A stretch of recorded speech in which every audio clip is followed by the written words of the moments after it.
আল্লাহ বয়ান করেন ওয়াবিমা আনফাকু মিন আমওয়ালিহিম, পুরুষদের কষ্টার্জিত অর্থগুলো মহিলাদের পিছনে এরা ব্যয় করে, এরা খরচ করে।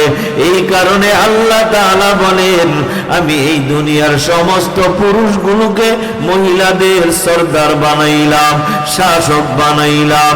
ও পর্দার আড়ালের আম্মা জানেরা, তুমি যদি তোমার স্বামীকে শাসক হিসাবে মেনে নাও, এই সংসারের মধ্যে দেখবা সুখ শান্তির অভাব নাই।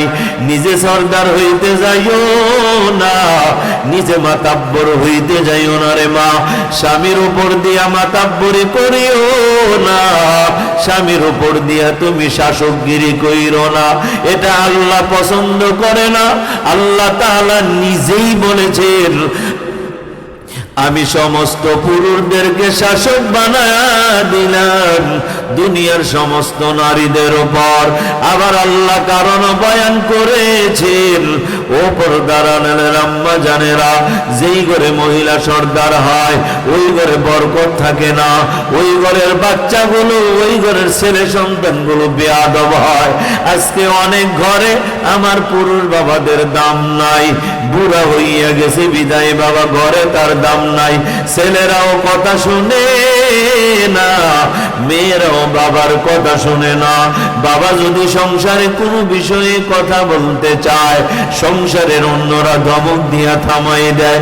ওরে পর্দার আড়ালের আম্মা জানেরা, যদি তুমি চাও তোমার ঘরে শান্তি আসুক, তোমার ঘরটা আল্লাহ বরকত দিয়া ভরে দাও, তুমি নেককার হইয়া দুনিয়ার থেকে যাবা, তাহলে মা আল্লাহ পাকের হুকুম মেনে নাও।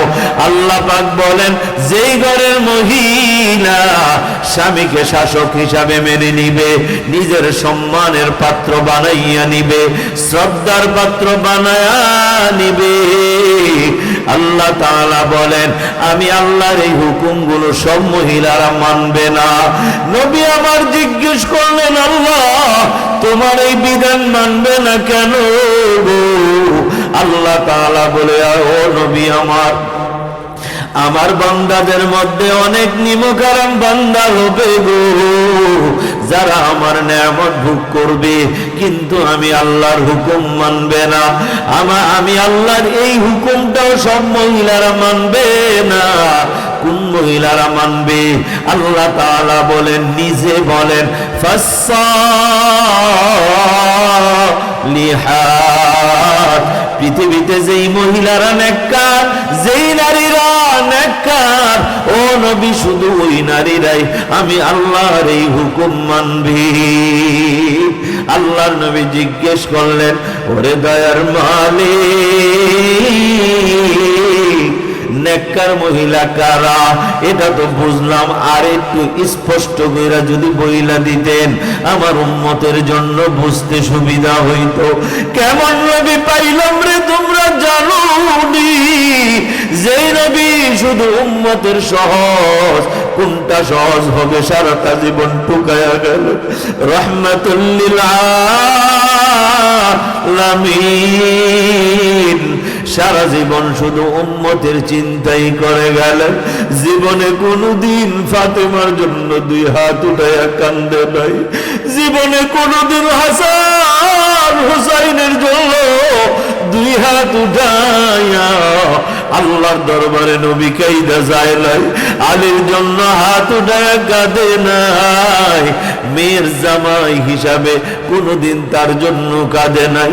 সারাটা জীবন কেঁদেছেন শুধু উম্মতের জন্য, আর বলছেন আল্লাহ আমার উম্মতের তুমি মাফ করিয়া দাও। সারাটা জীবনে উম্মতের জন্য কাঁদতে কাঁদতে নবী দুনিয়ার থেকে বিদায় হয়ে গেছেন। কথা ঠিক কিনা বলেন? ওই নবীর উম্মতেরা আমার নবীর রওজায় শোয়াইয়া শোয়াইয়া কাঁদায়, কেমন কাদায় জানুনি রে বাবা, যেই উম্মতেরা দাড়ি রাখার সময় হইছে দাড়ি উঠছে, এরপরে ওরা দাড়ি কাটে, দাড়ি চাষে। এ বাবা তুই খুর দাড়িতে লাগাও নাই, এই খুর দাড়িতে লাগার আগে মদিনার নবীর কলিজায় যাইয়া খুরটা লাগে। আওয়াজ করে বলা যাবে নি নাউজুবিল্লাহ।